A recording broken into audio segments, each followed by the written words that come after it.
Using the bungee cord, I use that a lot for my athletes because it builds up resistance. When we train an athlete, we want them to be able to be as strong, as powerful, and as explosive as possible. So the first one that we did is where I set up a cord, I have it put on a belt, I have a tension. It's a bungee cord, it's a pretty thick cord. I put it on the rear of her.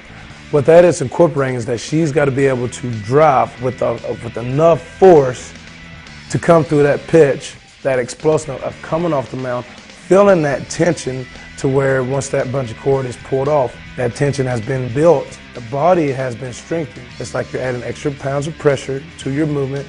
Therefore, when you're in natural motion, it's going to be a whole lot stronger. Then we move the belt to the front. This right here is incorporating very much of her core, because with me pulling with that tension, I'm trying to draw her off that mound.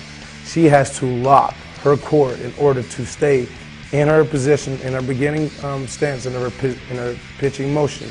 When she goes to drop, she now has that thrust. I'm now pulling on that resistant cord for her to maintain the equilibrium of force, speed, and power and muscle strength that she uses throughout her throw.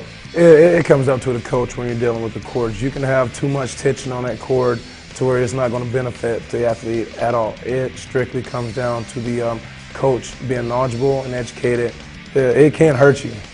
This is living proof what happens when it's done the wrong way. What I want to make sure is that they're maintaining their natural pitching motion. Just because we're using any type of equipment, your form needs to stay consistent as much as possible. So therefore, when you're able to add resistance and keep your technique, the athlete, just by conducting it the right way, is going to see progression.